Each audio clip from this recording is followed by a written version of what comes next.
ونستغفره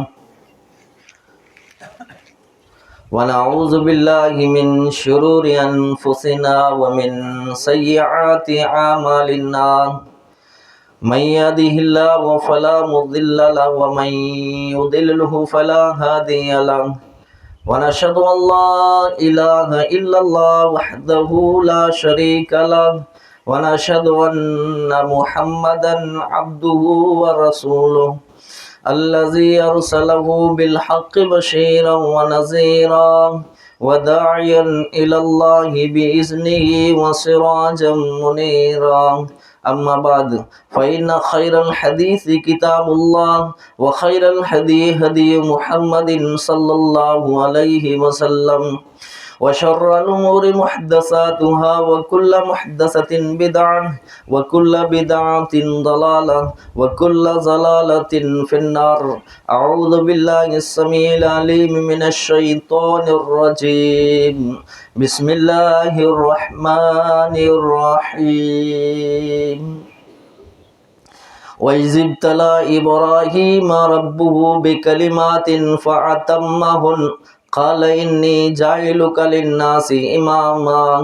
وقال النبي صلى الله عليه وسلم قال رب اشرح لي صدري ويسر لي أمري واحلل عقدة من لساني يفقهوا قولي رب زدني علما. الله أكبر الله أكبر لا إله إلا الله والله أكبر الله أكبر ولله الحمد. الله أكبر الله أكبر لا إله إلا الله والله أكبر الله أكبر ولله الحمد. الله أكبر الله أكبر لا إله إلا الله والله أكبر الله أكبر ولله الحمد. हम्द सना तारीफ़ तौसीफ़ उन्हीं वादहू ला शरीक जे लाए जो हमेशा वटाए हमेशा रोंदो उन मथे कदे पुरफना न इंदी। उन्हीं अल्लाह रब्बुल आलमीन जी हम्द सना का बाद आऊँ अल्लाह रब्बुल आलमीन जी इन ज़मीन मथे जैके पा ईद जो हिस्सो करार ॾिनो आऊँ अल्लाह रब्बुल आलमीन का दुआ कयां तो कि दुरूद व सलाम जा फूल निशावर वएं उन हस्ती अक़दस व मुक़द्दस मथे जंहिंजो नालो नामी इस्मी गिरामी हज़रत मुहम्मद रसूलुल्लाह सल्लल्लाहु अलैहि वअला आलिहि वअस्हाबिहि वबारक वसल्लम आहे जो पंहिंजे लाइ बशीर व नज़ीर बणिजी कराए। अल्लाहुम्मा सल्लि अला मुहम्मद व अला आलि मुहम्मद कमा सल्लैता अला इब्राहीम व अला आलि इब्राहीम इन्नका हमीदुम मजीद। अल्लाहुम्मा बारिक अला मुहम्मद व अला आलि मुहम्मद कमा बारिकता अला इब्राहीम व अला आलि इब्राहीम इन्नका हमीदुम मजीद। सूरह बकरा आयत नंबर 123 आयत जो पढ़ियासीं ई आयत इब्राहिम अलैहिस्सलातु वस्सलाम जी सुन्नत के ज़िंदा करे थी। अज ईद उल अज़हा जे मौक़े मथे पाण जमा थिया आहियूं। अल्लाह तबारक ताला पंहिंजे अचण के वेहण के सुणण के चवण के क़बूल मक़बूल मंज़ूर फरमाए आमीन। सिर्फ़ 2 या 3 बुनियादी ॻाल्हियूं अॼु जी ख़िदमत में रखे जी कोशिश कंदासीं। वक्त जी किल्लत हमेशा रहंदी है। इंसान मथे आज़माइशूं कई तरह जा अची वई हैं। अल्लाह तबारक व तआला वाज़े कुरान में कयो वला नबलुवन्नकुम बिशैइन मिनल खौफि वल जूइ व नक़्सिम मिनल अमवालि वल अनफुसि व समरात। आवां के धरा जे करे खौफ जे करे मौत जे करे बीमारी जे करे औलाद जे करे खेती बाड़ी जे करे हर तरह से वहाँ के आज़माईंदुसि। आज़माइश रहंदी। जहिड़ो इंसान जितरो मक़ाम रखंदो है इन प्रमाणे उन मथे आज़माइश हूंदी है। लेकिन हिकिड़ो इंसान बेचैन थी वेंदो है त यार ही मूं मथे दुख ऐं ही मूं मथे तकलीफ़ मुंहिंजा पिंड जा मूं खां जुदा हिनटाणे मुंहिंजो कोई वैल्यू या वक़ार न आहे। मूं मथे हिकिड़ी न ॿई मुसीबत अचे पई ऐं कुरो कयां। अहिड़ा हालात इंसान जे अॻियां उभा थी वेंदा आजी या मुझी हैसियत उ मकाम ना है जो को मकाम अल्लाह जे नबी ने रसूल जो है। अल्लाह तबारक व तआला पंहिंजे कलाम मजीद में एकड़े नबी के बारे में जिक्र कयो। कुरान फरमाए तो वत्तखज़ल्लाहु इब्राहीम खलीला। अल्लाह तबारक व तआला के दुनिया वारे के वडेरे ना चयो बल्कि ख़ुद रब्बुल आलमीन फरमायो तो इब्राहिम अलैहिस्सलातु वस्सलाम मुझो दोस्त है। आई अंदाज़ो लगायो जो अल्लाह रब्बुल आलमीन जो दोस्त हुए उन जी इज़्ज़त के, उन जी शान के, उन जे मान के, उन जे मर्तबे के केतरो वडो मथो ऐं ऊंचो इंसान हुंदो जेके अल्लाह तबारक व तआला पंहिंजो दोस्त बनायो। उन नबी जे बारे में अल्लाह तबारक व तआला सूरह बकरा आयत नंबर 123 में फरमायो वइज़िब तला इब्राहीम रब्बुहु बिकलिमातिन, आऊं इब्राहिम अलैहिस्सलातु वस्सलाम के चंद गाली जे अंदर आज़मायो, उन जी परख गिड़ी फ़अतम्महुन, इब्राहिम अलैहिस्सलातु वस्सलाम उन मिणी के पूरो कयो। ईअं न त कि हिकिड़ी शइ के पूरो कयो हिकिड़ी के छॾे ॾिनो। इम्तिहानात कई तरह जा आया, असां मथे इम्तिहान इहो हो कि अल्लाह रब्बुल आलमीन जी राह में असांखे कुर्बानी करनी है। माण्हू पंहिंजे जिस्म के, पंहिंजे खीचे के नेरींदा आहिनि, पंहिंजे कारोबार के नेरींदा आहिनि। यादि रखो अगरि ही वक़्तु जेकॾहिं गवाए छॾियां हूंदे सूंदे ताक़त जे मुताबिक़ जेकॾहिं कंहिं कुर्बानी न कई त पोइ अॻिलो वरे उनखे नसीब थिए या न थिए। हिकिड़े इब्राहिम अलैहिस्सलातु वस्सलाम जी सुन्नत के ज़िंदा करनो इन बकरी या घेटे जे वार जे बराबर अल्लाह तबारक व तआला इनके अजरो सवाब दे तो। अने एतरो बेहतरीन के अल्लाह जी रज़ा जे खातिर ये तो जानवर करो ही है, ये तो पालतू जानवर ही है जेके असी फायदो गनो था। लेकिन रब्बे काबा जी कसम अकीदो ई होनो खपे कि वक्त जेकॾहिं आयो तो मुझो औलाद हुए, मुझी जान हुए, मुझो घर हुए, आऊं सारियूं चीज़ों अल्लाह जे नाम ते कुर्बान कंदुसि, लेकिन पुठियां नहीं हटा। हिकिड़ी शइ जेको पा गिनी सघूं था वो अल्लाह जे राह ते जेकॾहिं पा कुर्बान न करे सघूं हूंदे सूंदे तो यकीनन कुरान करीम फरमायो वमन यामल मिस्काल ज़र्रतिन खैरन यरा, ज़र्रे बराबर जो हिसाब थींदो इन ॻाल्हि जो ॾियणो पवंदो। वक़्तु अॻियां ते या पुठियां ते इब्राहिम अलैहिस्सलातु वस्सलाम का सब का पहिरीं जेको मसलो आयो वो शिरक जे मसले में आयो। अने सॼी क़ौम के हिकिड़ो ॼणो हिकिड़े पासे, सारी क़ौम हिकिड़े पासे, सॼी क़ौम के मुखातिब थी करे इरशाद फरमाए तो सॼी क़ौम के चई रहियो आहे, पंहिंजे पे के चई रहियो आहे, हुकूमत उन्हीं बेरी, वडेरा उन्हीं बेरा, सारो ॻोठ उन्हीं बेरो, तने तना हिकिड़ो माण्हू जंहिंजी कोई हैसियत ना है, मक़ाम ना है, लेकिन उनखे यकीन है, भरोसो हो कि जनाब अरबी मोहम्मद रसूलुल्लाह सल्लल्लाहु अलैहि वसल्लम फरमायो अल्लाहुम्मा ला मानिया लिमा अतैता वला मोतिया लिमा मनाता वला यल्फो ज़ल जद्द मिनकल जद्दो। जंहिंजो अल्लाह दोस्त बनी वञे दुनिया जी कोई ताक़त न आहे कि उनखे नुक़सान पुॼा सघे, जंहिंजो अल्लाह दुश्मन बनी वञे दुनिया जी कोई ताक़त न आहे कि उनखे फ़ाइदो ॾेई सघे। ई अक़ीदो इन मोमिन जो होणो ज़रूरी आहे। ला युज़िल्लु मन वलैत वला युइज़्ज़ु मन आदैत, उनखां अलावा ॾियण वारो ॿियो कोई न आहे, उनखां अलावा ॿियो कोई झटण वारो न आहे। ई अक़ीदो होणो ज़रूरी आहे। इब्राहिम अलैहिस्सलातु वस्सलाम जो रब मथे अक़ीदो हो। सगे पे के पंहिंजी क़ौम के चए हो तो हिकिड़ो ॼणो चए यार असीं हिकिड़ा आहियूं कि करे नथा सघूं, अजीब हालात हैं, हिकिड़ा न आहियूं लेकिन करे जो इरादो न आहे, हिम्मत न आहे, उ जोश न आहे, उ जज़्बो न आहे, उ वलवलो न आहे, वो असांखे शौक़ न आहे, जंहिंजी वजह सां पुठियां निकिरी वियो। ऐं यादि रखो जंहिं चीज़ जे करे असां दीन से जेको शौक़ जज़्बो असां छॾियो आहे हिकिड़ो वक़्तु अहिड़ो अची वेंदो कि ए मणे पुठियां वरी वेंदा ऐं जंहिं चीज़ खे असां छॾियो उहा चीज़ असांजे साम्हूं हूंदी। अल्लाह जी नाफ़रमानी कयां क़ब्र में, हशर में अज़ाब जज़ा सज़ा रब ॾींदो। दुनिया जे अंदरि रब खे नाराज़ न करियो, दुनिया भले नाराज़ थी वई कोई परवाह न करियो, दुनिया नाराज़ थिए या राज़ी थिए उन से कोई भी लेवा देवा न आहे, लेकिन अगर रब नाराज़ थी पियो समझी लायो सारी कौम आखे कोई पण वरी फिरी पानी जो घूट पण प्यारे नहीं। ये अजीब हालात ये। इब्राहिम अलैहिस्सलातु वस्सलाम पंहिंजी कौम के चयो अतत्तखिज़ु असनामन आलिया इन्नी अराका व कौमका फी ज़लालिम मुबीन।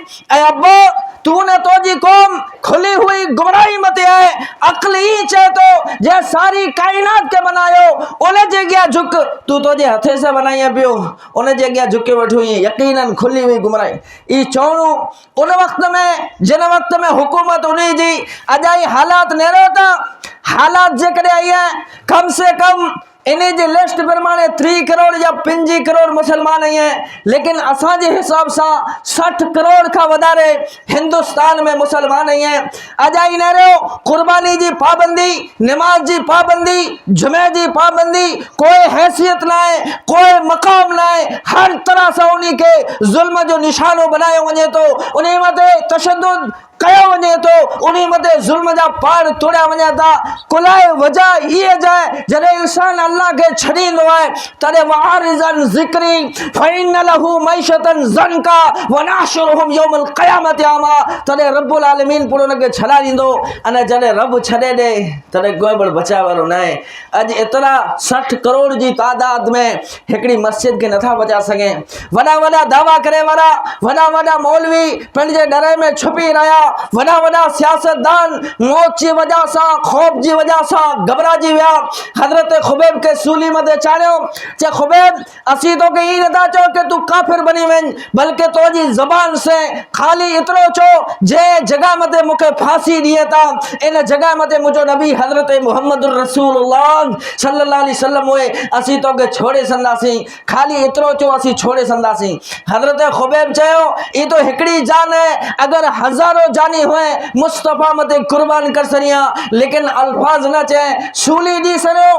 पूरी मां के जर पंहिंजे पुत्र जे जनाज़े मैयत मते खणिया वियो, चे नैर तुंहिंजे पुत्र के पूरी आसमान मते नज़र खणी चए थी अल्लाह आऊं केतिरी ख़ुशि नसीब आहियां कि क़यामत ॾींहुं हिकिड़े शहीद जी मां थी थींदसि। ए औरतूं हुयूं जंहिंजा ई जज़्बा हुआ, जेको उन दीन लाइ करे एतिरो शौक़ जज़्बो रखियो, अॼु सारो मिटिजी वियो आहे। अजीब हालात ईअं कुर्बानी जहिड़े मौक़े में, ईद उल अज़हा, हज जहिड़े महीने में पिणु इंसान वटि अरे बीमार थी पियो कुछ जे लाइ तयारु न आहे, हिकिड़े ॿिए ॾे वञे जे लाइ तयारु न आहे। कम से कम कंहिंखे कोई चीज़ अड़ोसी पड़ोसी हुए कोई ख़ासी चीज़ बनाए तो उनखे ॾिने जे लाइ तयारु न आहे। इहा असांजो प्यार है, इहा असांजी मोहब्बत है। असीं इब्राहिम अलैहिस्सलाम जी सुन्नत के ज़िंदा कर आया आहियूं। अगर यादि रखो आजी कुर्बानी में 2 शर्त ज़रूर रही है, याद रखो, लिखी लायो। दुनिया के कंहिं बि आलिम का पुछो, अगर जेकॾहिं आजो भाउ आखा नाराज़ है आ उनके न सरचाया तो आजी कुर्बानी नहीं थिए।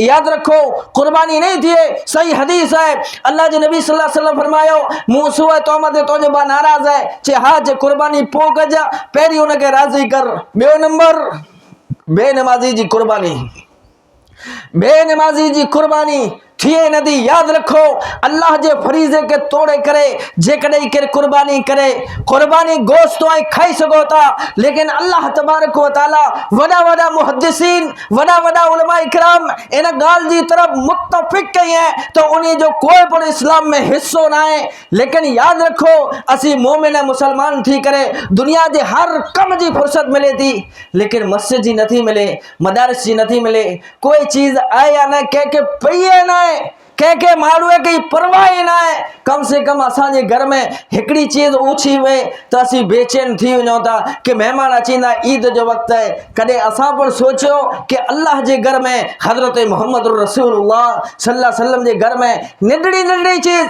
भले 5 रुपये जी वे या 2 रुपये जी वे, असांजो जज्बो शौक़ ना है। और याद रखो अगर ये जज्बो शौक़ ना रहियो तो वक्त तो एतिरो गुज़रियो ई गुज़री वेंदो ऐं इन ई हालत में आया जे अजरो सवाब के ज़ाया कर रहिया आहियो। अने हिकिड़ो वक़्तु अहिड़ो अचींदो कि अल्लाह तबारक व तआला जा फरिश्ता पुछंदा कि मूं तोखे वक़्तु ॾिनो, मूं तोखे मौक़ो ॾिनो, पर ई छो तो इन वक़्त के दुनिया जे हर क़ौम में फिटाए, लेकिन अल्लाह रब्बुल आलमीन जे रस्ते में तोखरो कहे।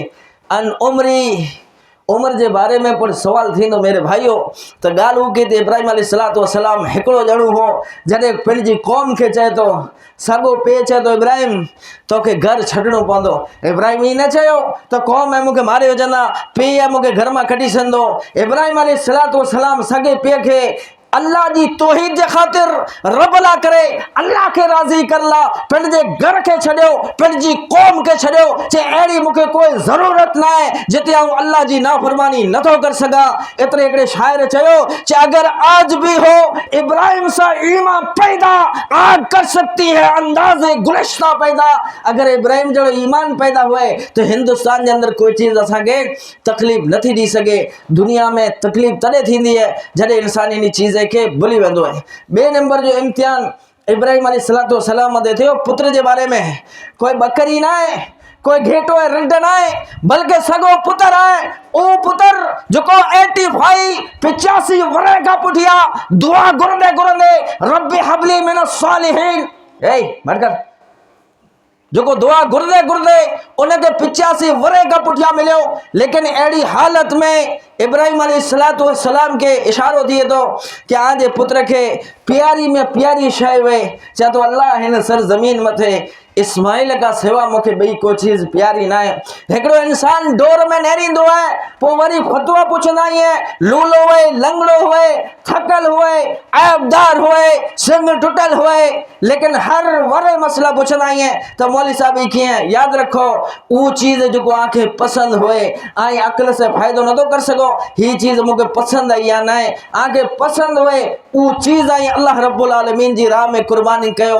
पुत्र पिटजी दी के पिटजी घरवारी के उतानो कोठियो ओने सर जमीन ते आयो बेवादिन गैर जी जर्रिन इंद बैतिकल मुहर्रम जते कोई पखी ना है मारू ना है उते पिटजी घरवारी के ने पिटजे मासूम बच्चे के जो को खीर पेंदल माजी थंज पिए पियो ओने बच्चे के उते भगाए करे वापस रवानो थयो। बीबी हाजरा चयो इब्राहिम तू ये असा के केजे हवाले के इब्राहिम अलैहिस्सलाम कोई जवाब न देनो। बीबी हाजरा अगिया फिरिया वही चाहती इब्राहिम जवाब न दिए पर इतरो तो छो तू तो जी तरफ से कहिए तो या तो कि अल्लाह जो हुक्म है। इब्राहिम अलैहिस्सलाम फरमायो हाजरा अखी में जा आंसू अची विया चाहे तो हाजरा खुरो कया मुखे अल्लाह जो हुक्म ही है कि उन्हीं के छड़े पर हिकड़ी मिल्ट इनिटे वे जना चाहे तो वन तो जी असा की कोई पर जरूरत ना है जे असा के ते पुजायो असा जी पानी हिफाजत कइंदो ओ मां ओने सफाए मरवा मते एना गरम रेती मते जिते जानवर ना है पानी ना है इंसान ना है सफा मते चक्कर लगाए वरी हेड दौड़ी आवई तो छोरे के को जानवर न खाई वने वरी पिट जे पुत्र मां हुई उन से मोहब्बत हुई वापस वरी आवई असा जो मां अजीब हालात है जेकरे छोरे को कोई तकलीफ दी ना मौलवी साहब छोरे के तकलीफ न थियणी खपे क्यों आज छोरो को मथा उतरी है कि फरिश्तो है अगर जेकरे तकलीफ थई जनाब अरबी मोहम्मद रसूलुल्लाह सल्लल्लाहु अलैहि वसल्लम के अल्लाह जे रसूल के जेकरे एतरी वडी तकलीफ थई कि नबी सल्लल्लाहु अलैहि वसल्लम चवंदा मुझे साह निकरी वेंदो आ मई रहंदो जिब्रील अमीन इल्म जे करे मुके एतरो दबायो मुझे सीने के तकलीफ दिनी आई चो मोहम्मद सल्लल्लाहु अलैहि वसल्लम के तकलीफ अचे थी आई चो था कि असा के कोई तकलीफ ना चे ने हे असा ने छोरा बने मोहब्बत से पढ़े वरी कूड़ा वरी चंद हाओ सच्ची गाल है छोरो करे कोई सच कुछ है। अजीब हालात है मुसलमान जे अजीब हालात है सोचो तो सही वो इंसान न गौर कइंदो है भाई एकड़ो माण्हू चे के फलाणे माण्हू ही खयो है हाँ भाई फलाणे माण्हू ही खयो है अजीब हालात है शरीयत चए उनके ऐसी कोड़ाणो कोला को कूड़ो है गवान बीज पासे तो सुनो तो खरा ना हकीकत करो है हकीकत जी के अतो न को पत्तो जितानो सो उतानो ठोक्यो जने जी के जी हवा फिगाए जी मुल्क दुखाए जड़े हिसाब से के उन हिसाब से असा यकीन कई याद रखो अगर सच्ची गाल है तो उनकी इस्लाह करो माड़ू में रुसवा न कयो उनके वही करे चो पुत्र ये चीज जो है ये खराब है इन चीज के छड़े दे लेकिन उनके रुसवा न करो कोई पण हुए नंढो हुए वडो हुए आंजो हुए या परायो हुए मर्द हुए या औरत हुए रुसवा न करो उनकी ख्वारी न करो। बे नंबर में माड़ू के अंदर में उनके नचो एक आध में उनकी इस्लाह करो अगर नथी थी सके नथा पुजो आके मजबूरी है तो अल्लाह कारण उनसे दुश्मनी रखो कि ये माड़ू खराब है आओ अल्लाह कारण इनसे दुश्मनी कया तो अल्लाह कारण दोस्ती कयो अल्लाह कारण दुश्मनी कयो आज जज्बे हिसाब से ना बिनी जी दलील के सामू रखो नेरो हक किराए पो इंसाफ जो फैसलो करो अगर थोड़ो से भी जुल्म थयो तो याद रखो वमे यामल मिसकाल जर्रतिन खैर यारा जर्रे बराबर जो जड़ो पर अमल होंदो इन जे बारे में पूछ परछ थींदी असा के पर असा जे बाजे बारे में जो को जी चाहे कि ही मानू ही है तो असी चो ही है हु चोंदा ही बाई ही है तो चोंदा ही है अजीब हालात ही है न हालात के न मद्दे नजर के क्या चीज के समझी न दा सको बेवादिन गैर जी जर्रिन इन द बैतिकल मुहर्रम उन पुत्र वटे पाछी आई वरी मरवा मते चढ़ाई 7वीं दौड़ में 7वें चक्कर में अखी में जा आंसू फिरी आया इमाम लंबी हजरत मोहम्मद रसूलुल्लाह सल्लल्लाहु अलैहि वसल्लम फरमायो कि मुझी मां मुझी डाडी हाजरा रोई पई अखी में जा आंसू फिरी आया चदी अल्लाह अगर पुत्र के मारनो है असा के मारनो है तो कम से कम मां केडी ते गवारा करे कि उन जो पुत्र उन जे सामू तड़पी करे मरे अल्लाह मुंह वटे इतनी ताकत ना है मुंह मूं वटि एतिरो बर्दाश्त नथो थी सघे, लेकिन जॾहिं आंसू अखी में जा निकिरे था, अल्लाह तबारक व तआला उन आंसूअ जी लज रखई, उन औरत जी दुआ के सो ने जिब्रील अमीन इस्माइल अलैहिस्सलातु वस्सलाम जी ईड़ी हेठा पानी के चश्मे के ज़मज़म के जारी कयो। आके ख़बर है ज़मज़म जो जेको पानी है न, जेको हौज़ कौसर जो कुओं हूंदो न, हौज़ कौसर जे पानी का फज़ीलत हिन पानी जी वधारे है, हिन पानी जी हौज़ कौसर जे पानी का पर हिन जी फज़ीलत वधारे है। ऐं अंदाज़ो लगायो इमामुल अंबिया हज़रत मुहम्मद रसूलुल्लाह सल्लल्लाहु अलैहि वसल्लम फरमायो, आई जिन इरादे से पानी पियो अल्लाह तबारक व तआला के शिफा दींदो। पानी पीणो कीअं है? मूं हिकिड़े खे पुछियो पानी की पीणो है, चाहे पानी वेही करे पीणो है, त्रेसाह में पीणो है? नहीं, पानी आबे ज़मज़म जो वाई मोड़ उभी करे हिकिड़ी तक में पीणो है, हिकिड़ी तक में पीणो है, जिन इरादे से पीणो है। ई पानी में उन पानी में फ़र्क़ु है, लेकिन पानी पानी होंदो है। असांखे असांजे हिसाब से ना हलणो, असांखे जनाब अरबी मोहम्मद रसूलुल्लाह सल्लल्लाहु अलैहि वसल्लम जे हिसाब से हलणो है। नबी सल्लल्लाहु अलैहि वसल्लम जा मोजा पहिरियल में त उन मथां मख करियो, हथ फेरियो। हाणे हेठानो हथ फेरे जो ना आहे तरीअ मां, खाली मथानो फेरे जो आहे। हाणे कोई अक़लमंद चए त कचरो त हेठां हूंदो आहे, हथ हेठानो फेरणो खपे, पोइ मथां कुला ऐं हेठां हथ फेरींदो। कुला के नबी सल्लल्लाहु अलैहि वसल्लम हेठां हथ फेरे जो हुकुम न ॾिनो, मथां हथ फेरे जो हुकुम ॾिनो आहे। तुंहिंजी अक़ल जी दलील शरीयत में नहीं हले, शरीयत में वो कानून हलंदो जेको जनाब मोहम्मद रसूलुल्लाह सल्लल्लाहु अलैहि वसल्लम जो हूंदो। कुर्बानी हुए, चाहे जी पढ़ाई हुए, मस्जिद हुए, मदारिस हुए, जमात हुए, तंजीम हुए, कौम हुए, समाज हुए, सोसाइटी हुए, लेकिन इन्हीं में जेको भी कानून अचींदो वो जनाब मोहम्मद रसूलुल्लाह सल्लल्लाहु अलैहि वसल्लम जो अचींदो। ये आखिरी ॻाल्हि है। कुल के धूप वधी रही है, देर आ कई है, हूअं त अचो नथा मस्जिद में, डरो नथा न जुमे जो सिर्फ़ वरी फिरी लगभग हाणे जेकॾहिं ज़िंदगी रही त रमज़ान में मिलंदासीं। अल्लाहु अकबर। ये असांजी मुंहिंजा ॿार तंहिंमें मिणे जा मिणे खावड़े मिणे जो जुमो त मिणे पढ़ंदा हूंदा मुंहिंजे ख़्याल सां। कोई एकादो अहिड़ो हूंदो जेको जुमो न पढ़ंदो, ख़ैर अल्लाह उनखे हिदायत ॾे, पाण उनखे की नथा चओ, अल्लाह उनखे तौफ़ीक़ ॾे। पर कम से कम पिंड जी मस्जिद जो ख़्यालु करियो कि असीं असांजे 2 रुपया वञायूं, असांजी मस्जिद वञायूं, असां रखी करे मिणी जो कमु जुमे जो ॾींहुं हर जुमे ते 7 महीना थिया असां असांजी मस्जिद खे, असांजे ॻोठ खे वैरान करे छॾियो। माण्हू जुमे जो ॾींहुं कमु जुमे जो छॾे करे मस्जिद में जुमो अदा कंदा कि असांजी ॻोठ जी मस्जिद है। अजीब हालात है मेरे भाइयों, इन गाली के कॾहिं असीं सम्झंदासीं? वरी चओ त चए यार मोल से असांखे चए तो चाह नथो, पेट भरे तो, कम से कम हिकिड़ो भाउ जेकॾहिं नादानी करे या जहन्नम जे रस्ते ते मिले त असांजो कमु इहो आहे, फमन शाफ़ यौमिन वमन शाफ़ यकफुर। मेरे भाई अञा पण वक़्तु है, अल्लाह सेहत ॾिनी, वापसि वरी अच तौबो कर लाइ, शायदि अल्लाह तबारक व तआला तोखे माफ़ कर छॾे, शायदि अल्लाह तबारक व तआला तोखे हिदायत ॾे, शायदि अल्लाह तबारक व तआला तुंहिंजे गुनाह खे माफ़ करे, शायदि अल्लाह तो तां मुसीबतूं लाए। अञा पण यार अख खोल, अञा पण एकड़े बेरा समझ, मानो न मानो जाने जा इख्तियार है, हम नेक को बद को समझाई देते हैं। इब्राहिम अलैहिस्सलातु वस्सलाम जिब्रील अमीन पानी के चालू कयो, ओ पानी जिते सारी कायनात का पूछो, वडी वडी मिशनों आई है, वडी वडी टेक्नोलॉजी है, वडो वडो है नेट जो दौर है, लेकिन इन दौर में उन पानी की मिशनों पण खत्म न कर सकियूं। सजी दुनिया वो पानी पिए थी, इन पानी में इतनी शिफा है। ये कह रहा इब्राहिम अलैहिस्सलातु वस्सलाम अल्लाह तबारक व तआला जे बंदे वो कुर्बानी ॾिनी, अल्लाह उनजी निशानी के ताज़ा रखियो ऐं फरमायो वत्तख़ज़ल्लाहु इब्राहिम खलीला।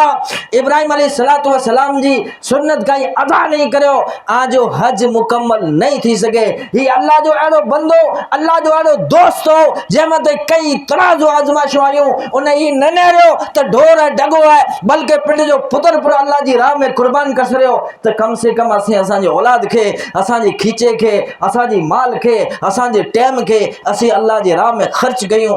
इंशाअल्लाह इन ईद जे मैदान में ई दुआ कयो, इरादो कयो त जेको थी वियो गुज़री वियो उनखे पाछो वारे नथा सघूं, लेकिन हाणे असीं अहिड़ी कोशिशि कंदासीं कि कम से कम असांजो मदरसा मस्जिदूं कहिड़ी त क़ाइमो दाइम रहे, वरना इन हालत में हिकिड़ो वक़्तु अहिड़ो अची तो नतीजो कोई पण नहीं मिले तो जेको असां मेहनत कई वो मरे ज़ाया थी वेंदी। त कोई पण मोमिन अक़लमंद इनी चए त मुंहिंजी हेतिरे वरे जी मेहनत 2 महीने जो मुंहिंजो खेतर पूखियल वढे जो टाइम आयो त उनखे फिटे सही मेरे भाइयों अकलमंद कोई चोंदो नहीं चाहे इन गाल के समझे जी कोशिश कयो। शैतान हर तरह से आज इत्यादि के आज अंदर दुश्मनी के पैदा करे, मारो के वेड़ाइंदो ने तोड़ाइंदो, इन शैतान के छड़े करे। गाल ऊ मनो जो अल्लाह ने अल्लाह जे रसूल हजरत मोहम्मद रसूलुल्लाह सल्लल्लाहु अलैहि वसल्लम जी वे तो जे मारू कुर्बानी कई ईद पढ़ी करे फौरन कुर्बानी के अदा करे। जे करे उन में मरे जाना शरीक हुए तो उन जो ना गिने जो उन जी दुआ है उनके पर पढ़े। इन्नी वजह तो वजह अल्लज़ी फतर समावाति हनीफा व मा अना मिनल मुशरिकीन कुल इन सलाती व नुसुकी व महयाया व ममाती लिल्लाहि रब्बिल आलमीन। पोई बिस्मिल्लाह अल्लाह अकबर करी करे उन में छुरी वाए। लेकिन सबका पहरी जो को जरूरतमंद हुए, गरीब हुए, पड़ोसी हुए उन से गोश्त पुजाए। ईद जे दी उनके पिण जी खुशी में यतीम हुए, बेवा हुए उनके शरीक करे, हिकड़े बे के माफ़ करे, दरगुजर करे, हिकड़े बे सा हमदर्दी करे। ई मोमिन जो न जनाब मोहम्मद रसूलुल्लाह सल्लल्लाहु अलैहि वसल्लम जो हुक्म है। हर जगह मते इख्तिलाफ थींदा आहिनि, लेकिन असांजो इख्तिलाफ थिए त असीं मस्जिद छॾायूं, असांजो इख्तिलाफ थिए त असीं मदरसे में हथ कढी गिनो, असांजो इख्तिलाफ थिए त असीं जमात तोड़ियो। मेरे भाइयों मुझी भले दुश्मनी तो से है लेकिन मस्जिद मदरसे से ना है। हिंटड़े आऊं मदरसे मस्जिद से दुश्मनी न तो कर सका। जेकॾहिं अहिड़ो केरु कम करे तो यकीनन वो इंसान मोमिन ना है, मुसलमान जे लायक ना है। खुला के इन डायरेक्ट अल्लाह जी दीन मते हमलो कयो है ऐं जो अल्लाह जी दीन मते हमलो करे तो वो कदे पर कामयाब नहीं थी सके। आज ही मुझी गाल सुलझी सके थी, आज ही मुझी गाल वही करे हल थी सके थी, लेकिन अल्लाह रब्बुल आलमीन के नाराज न करियो। हक जी हमेशा इंसाफ के मद्देनजर रखो। आई जिकी बुराया आऊं अल्लाह रब्बुल आलमीन का दुआ कयूं ता अल्लाह तबारक व तआला कबूल फरमाए। आमिनी के ईद जो मुबारकियूं वाखिरु दावाना अल्हम्दुलिल्लाह रब्बिल आलमीन। ईद ज़िकिल हकीम अल्हम्दुलिल्लाह।